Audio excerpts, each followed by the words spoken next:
Karen Whitfield stood waist-deep in her backyard swimming pool, wielding a pool noodle like a sword as 3 HOA board members stared at her from the safety of her deck. The water around her legs had turned a disturbing shade of green that reminded everyone present of split pea soup. "Mrs. Whitfield, please be reasonable," pleaded Jim Morrison, the HOA president, his clipboard trembling in his hands. "The health department has issued a citation.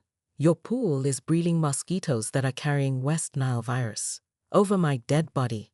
Karen shrieked, swinging the pool noodle in wide arcs. "I've lived in Sunset Ridge Estates for 12 years, and I've never missed a single HOA payment.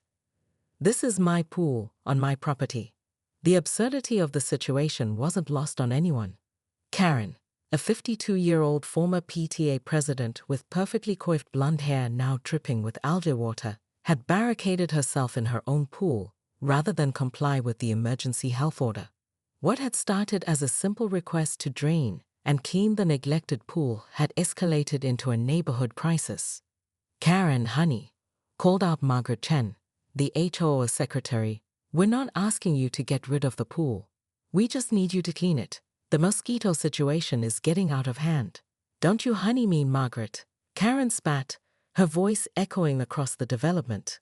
"You people have been looking for any excuse to find me ever since I complained about the Hendersons' wind chimes. Well, I won't be bullied."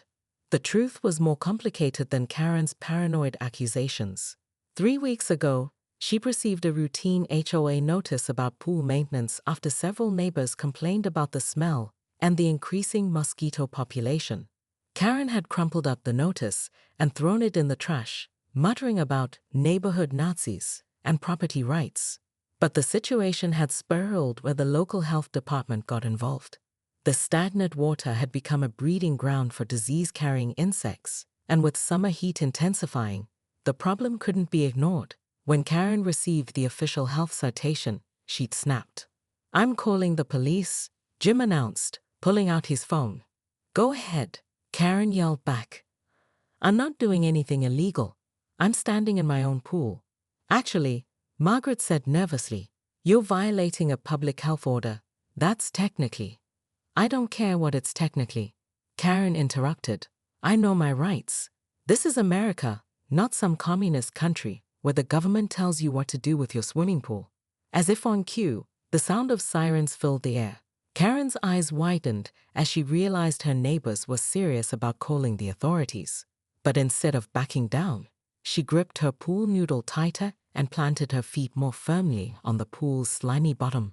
"Let them come," she whispered to herself, her jaws set in determination. "I'm not backing down." By evening, Karen's pool protest had gone viral.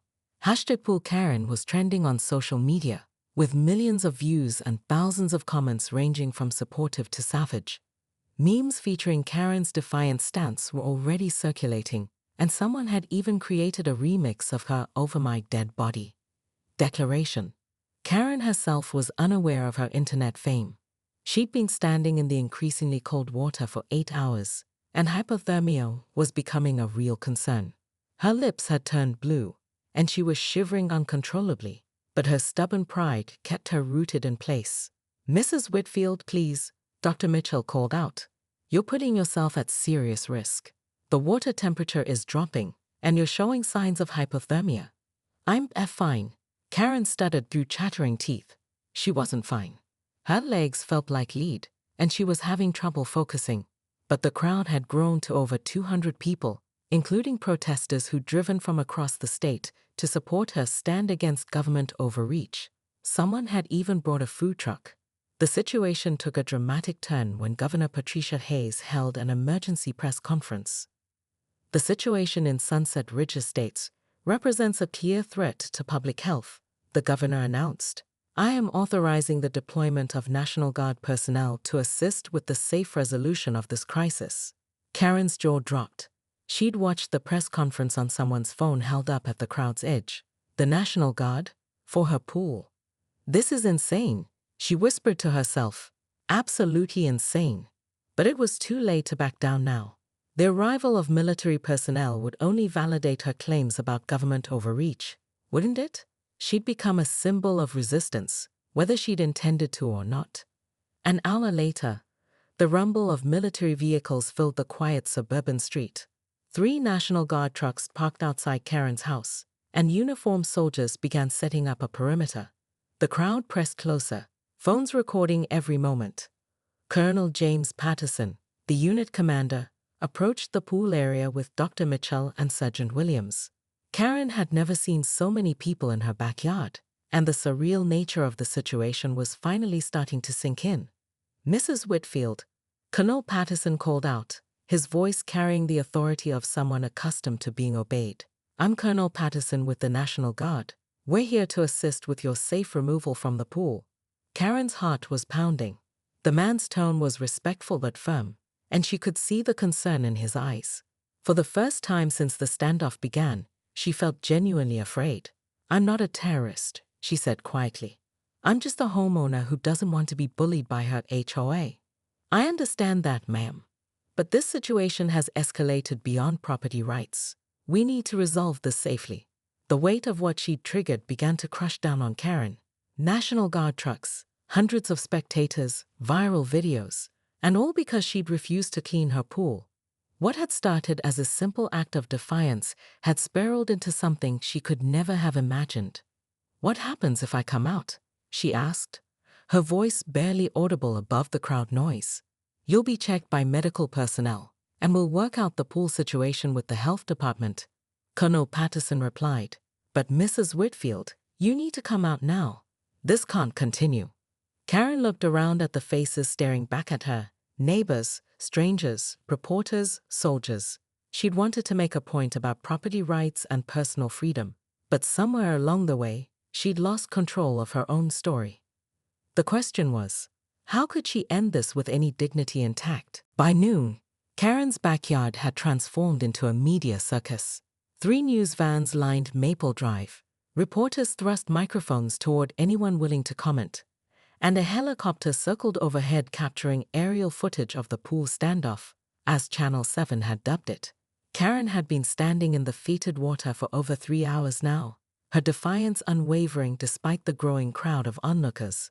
Her legs were numb from the cold, and she'd started to shiver, but she refused to give the HOA, or the world, the satisfaction of seeing her surrender.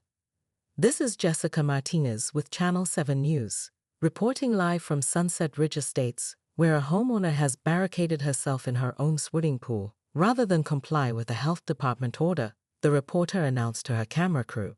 Karen watched from her aquatic fortress as neighbors she'd known for years gave interviews about her erratic behavior and property neglect.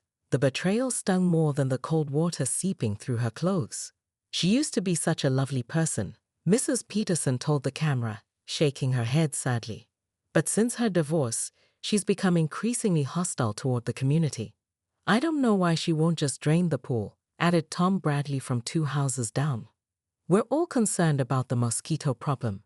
My kids can't even play in the backyard anymore." Meanwhile, Officer Rodriguez had been joined by 2 additional patrol cars and a supervisor, Sergeant Williams, who was clearly struggling to understand the situation. "So let me get this straight," Williams said, studying the scene. "She's been standing in there for 3 hours, and she won't come out." "That's correct, Sergeant. She claims she's exercising her property rights in a pool full of what appears to be swamp water." "Yes, sir." Williams rubbed his temples. "This is going to be a nightmare for the department. The media's already calling it the Pool Karen incident." Karen's heart sank. Pool Karen. The phrase would follow her for the rest of her life, but she'd come too far to back down now. Every time she considered climbing out, she pictured the smug satisfaction on Jim Morrison's face, and her resolve hardened. "Mrs. Whitfield," Sergeant Williams called out, "I understand you're upset, but this situation is getting out of hand. We need to resolve this peacefully." "Then leave me alone," Karen shouted back. "I'm not hurting anyone." "Actually, you are." Dr. Sarah Mitchell, the county health officer, had arrived on scene. "Your pool is breeding Aedes aegypti mosquitoes, which can carry dengue fever, Zika virus, and yellow fever. We've already had 2 confirmed cases of West Nile virus in the county this month." The scientific explanation gave Karen pause. She hadn't realized the extent of the health risk. For a moment, she considered the possibility that maybe, just maybe, she was in the wrong. But then she caught sight of Margaret Chen whispering to a reporter, probably sharing embarrassing details about Karen's personal life. The moment of doubt passed, replaced by renewed anger. "I want to speak to a lawyer," Karen announced loudly enough for the cameras to catch. "Ma'am, you're not under arrest," Rodriguez explained. "You can call a lawyer anytime you want. I can't very well call anyone from inside a pool, can I?" Karen snapped. The crowd murmured with amusement. Despite everything, Karen couldn't help but feel a small spark of satisfaction. At least she was keeping everyone entertained. What she didn't know was that her defiance was about to trigger a chain of events that would escalate far beyond anything she could have imagined. As night fell over Sunset Ridge Estates, portable floodlights illuminated the surreal scene in Karen's backyard. She'd been in the pool for 12 hours, and her body was shutting down. The paramedics had been monitoring her vital signs from a distance, and Dr. Mitchell was openly worried about cardiac arrest from hypothermia. Karen's defiance had cracked. She could barely feel her legs, and her speech was slurred from the cold. But admitting defeat in front of the cameras, the National Guard, and her judgmental neighbors felt impossible. "Karen," a familiar voice called out. She turned to see her daughter Ashley pushing through the crowd. "Mom, what are you doing?" Ashley had driven 3 hours after seeing her mother's face on the news. The sight of her 28-year-old daughter's horrified expression was like a slap of cold reality. "Ashley, how did you?" "Mom, you're all over the internet. There are memes about you. Please, just come out of the pool."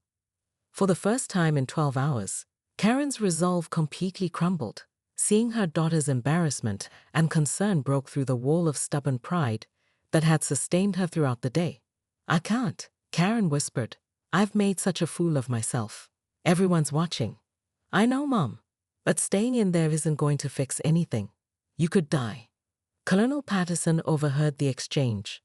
"Mrs. Whitfield, your daughter's right. We need to get you out of there immediately." Karen looked around one final time at the crowd of faces. Some were sympathetic, others amused, and many were simply curious. But they were all watching her moment of surrender. "If I come out," she said, her voice shaking from more than just the cold, "what happens to my pool?" "We'll work with you on a reasonable timeline for cleanup," Dr. Mitchell assured her. "But right now, we need to focus on your health." Karen nodded slowly. "Okay, I'm ready." The process of extracting her from the pool was more difficult than anyone had anticipated. Karen's legs had gone numb, and she couldn't climb out on her own. 2 paramedics had to enter the water to help her, while the crowd watched in tense silence. As they wrapped her in heated blankets and checked her vital signs, Karen caught sight of Jim Morrison approaching with his clipboard. "Jim," she said weakly, "I'm sorry. I know I handled this all wrong." Morrison's expression softened. "Karen, we just want to help. We're all neighbors here." "I know," she whispered. I felt so alone after the divorce. It seemed like everyone was against me." "We're not against you," Margaret Chen said, stepping forward. "We were worried about you. This isn't like you." As the paramedics loaded Karen into the ambulance, Ashley squeezed her hand. "Mom, we'll figure this out. Together." Karen nodded, tears mixing with the elder water still dripping from her hair. "Ashley, I think I need help. Real help." "I know, Mom. We'll get you help." As the ambulance drove away, the crowd began to disperse. The National Guard packed up their equipment, the reporters filed their stories, and the neighbors returned to their homes. But the pool remained green and stagnant, a reminder of the day Sunset Ridge Estates made national news. 3 weeks later, Karen's pool was crystal clear. She'd hired a professional cleaning service and had even installed a new filtration system. But the real transformation was in Karen herself. She'd started therapy, joined a divorce support group, and slowly began rebuilding relationships with her neighbors. The viral videos had died down, but Karen knew they'd never fully disappear. She'd become a cautionary tale about the dangers of social media, community conflict, and unchecked stubbornness. But she'd also become something else, a symbol of someone who'd hit rock bottom and found a way to climb back up?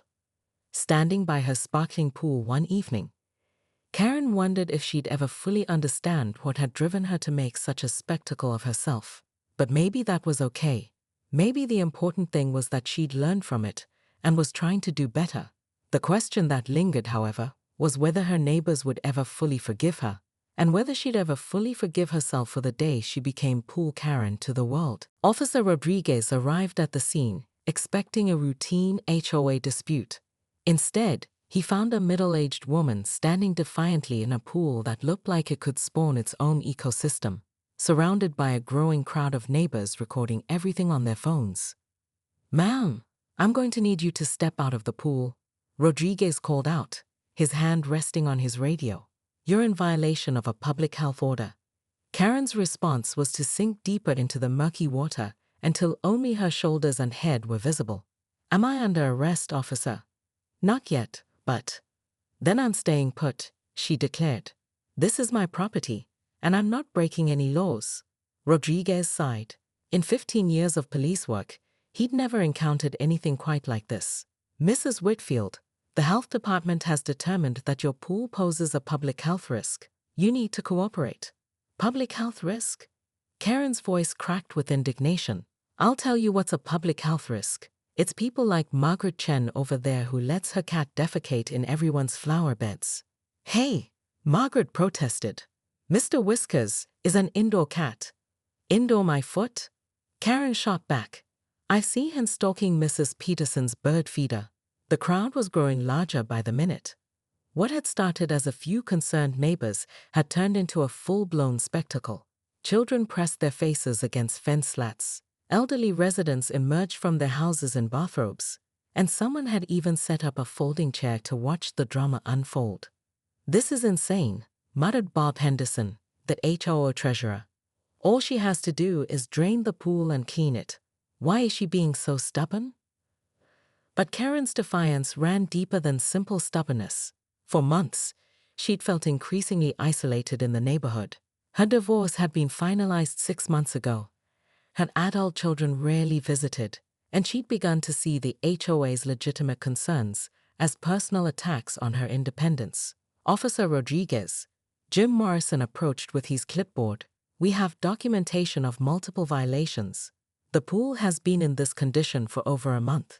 Rodriguez studied the photos and citations. The situation was legally clear-cut, but practically complicated. How do you arrest someone standing in their own pool? "Mrs. Whitfield, I'm going to ask you one more time to comply voluntarily. If you don't, I'll have to place you under arrest for violating a public health order." Karen's resolve wavered for just a moment. The water was cold, despite the summer heat, and she could feel things brushing against her legs that she preferred not to think about. But the sight of her neighbors staring at her with a mixture of amusement and concern only strengthened her determination. "You'll have to drag me out," she said, her voice carrying across the yard with surprising steadiness. Rodriguez reached for his radio. "Dispatch, I need backup at 1247 Maple Drive. We have a unique situation here." As he spoke, Karen noticed something that made her blood run cold. A white van with Channel 7 News, emblazoned on its side, was pulling up to the curb. Someone had called the media. "Oh no," she whispered, suddenly realizing how this might look on the evening news. But it was too late to back down now. She'd made her stand, and she'd stick to it, no matter what.